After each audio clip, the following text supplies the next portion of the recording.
कहानी ईमानदारी का फल। बहुत समय पहले की बात है। एक छोटे से गांव में राम नाम का एक किसान रहता था। राम बहुत ईमानदार और मेहनती था। वो अपने खेत में कड़ी मेहनत करके फसल उगाता था और जो भी मेहनत का पैसा कमाता उससे अपनी रोजमर्रा की जरूरतें पूरी करता था। एक दिन राम जंगल से गुजर रहा था कि उसे रास्ते में एक चमकती हुई थैली मिली। उसने थैली उठाई और उसे खोलकर देखा तो उसमें सोने के सिक्के थे। राम को थोड़ी देर के लिए लगा कि उसकी सारी परेशानियां खत्म हो गईं। लेकिन फिर उसने सोचा, ये सिक्के मेरे नहीं हैं। किसी न किसी ने अपनी मेहनत से इन्हें कमाया होगा और खो दिया होगा।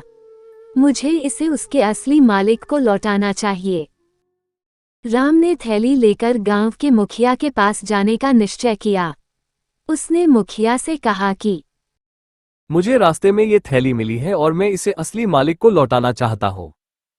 मुखिया ने उसकी ईमानदारी देखकर उसे धन्यवाद दिया और गांव में घोषणा कर दी कि जिसने भी सोने की थैली खोई है वह राम से संपर्क करे। कुछ दिनों बाद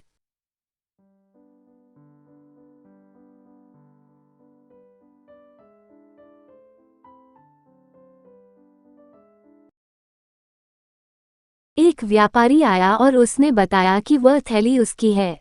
उसने खो जाने पर बहुत दुखी महसूस किया था। व्यापारी ने अपनी थैली वापस पाकर राम का आभार जताया और उसे इनाम देने का प्रस्ताव रखा। लेकिन राम ने इनाम लेने से मना कर मुझे दिया किसी और इनाम की कहा, जरूरत नहीं है। मेरा कर्तव्य था कि मैं ईमानदारी दिखाऊं।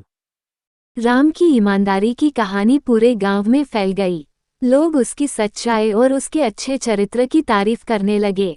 गांव के मुखिया ने राम की सच्चाई और कर्तव्यपरायणता से प्रभावित होकर उसे गांव की सभा का सदस्य बना दिया। अब राम गांव के फैसलों में भी भाग लेने लगा। कुछ समय बाद गांव में एक बड़ी समस्या आई। गांव के पास का एकमात्र तालाब सूखने लगा था और इससे गांव के लोग और खेत दोनों प्रभावित हो रहे थे। तालाब के पानी के बिना फसल उगाना मुश्किल हो गया था और लोग पानी के लिए तरसने लगे थे। इस संकट से निपटने के लिए गांव के सभी लोग परेशान थे। मुखिया ने एक सभा बुलाई और सबके सामने ये समस्या रखी। सभी लोग अपनी अपनी राय देने लगे, लेकिन किसी की भी योजना कारगर नहीं लग रही थी। तब राम ने एक सुझाव दिया। हम सभी को मिलकर मेहनत करनी होगी। अगर हम गांव के सभी लोग तालाब की सफाई करेंगे और आसपास के नालों को तालाब से जोड़ देंगे तो बरसात का पानी तालाब में इकट्ठा हो सकेगा। राम का सुझाव सभी को पसंद आया। उसने सभी गांव वालों को संगठित किया और खुद भी कड़ी मेहनत की। गांव के सभी लोगों ने मिलकर तालाब की सफाई की और नालों को तालाब से जोड़ दिया। कुछ महीनों बाद बारिश हुई और तालाब पानी से भर गया। राम की सुझाई योजना सफल रही और गांव के लोगों को पानी की कमी से राहत मिली। सभी ने राम का धन्यवाद किया और उसकी प्रशंसा की। राम की ईमानदारी, मेहनत और गांव के प्रति उसका समर्पण देखकर मुखिया ने उसे गांव का सहायक बना दिया।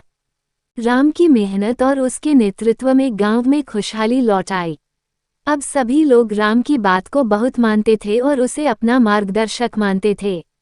राम का स्वभाव भी ऐसा था कि वह किसी भी इंसान की मदद करने के लिए हमेशा तैयार रहता था। उसकी ईमानदारी और सेवा भावना के कारण गांव के लोग उस पर बहुत भरोसा करते थे।